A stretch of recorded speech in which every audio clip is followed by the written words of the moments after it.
This video will cover the topic, multiplying binomials with leading coefficients of 1.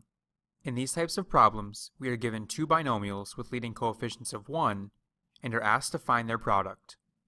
Let's take a look at the problem we will be working through. We are given x minus 5 times x plus 6. What method would we use to multiply these binomials together? Great question. The method we would use to find the product of these binomials is the FOIL method. What exactly does FOIL mean? FOIL is the acronym we use to describe the steps we take when multiplying binomials. The F stands for first, the O stands for outer, the I stands for inner, and the L stands for last. Now that we know what FOIL stands for, let's walk through this problem using the steps that FOIL provides.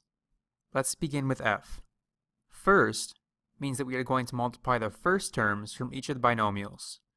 The first term from our first binomial is x, and the first term from our second binomial is also x.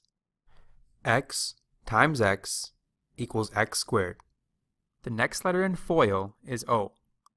O stands for outer, which means that we are going to multiply the two outermost terms in our expression.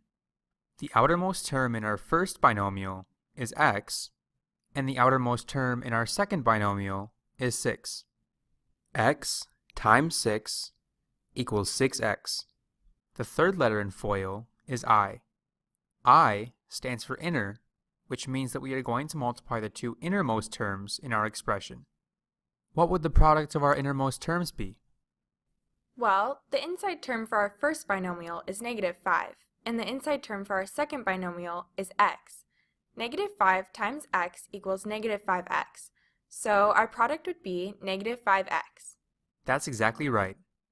It is good that you included the negative sign in front of the 5.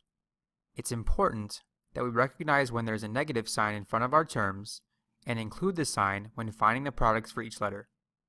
The final letter in FOIL is L. L stands for last, which means that we are going to be multiplying the last terms from each of the binomials.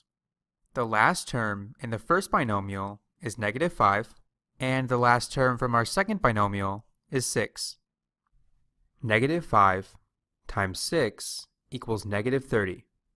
Our last step now is to take the products we found for each letter of FOIL and calculate the sum. To calculate the sum, we add all of the terms together. The result after adding the terms together is x squared plus 6x minus 5x minus 30. We can simplify further by combining like terms. 6x and negative 5x are like terms, so let's combine them. 6x minus 5x equals x, so our final result is x squared plus x minus 30. Okay, let me see if I have this all straight. To multiply binomials, we use the FOIL method. FOIL stands for first, outer, inner, last. After calculating a product for each letter, I then take these numbers and add them all together. I combine like terms where I can, and then I have my final answer. That's exactly right. Great work.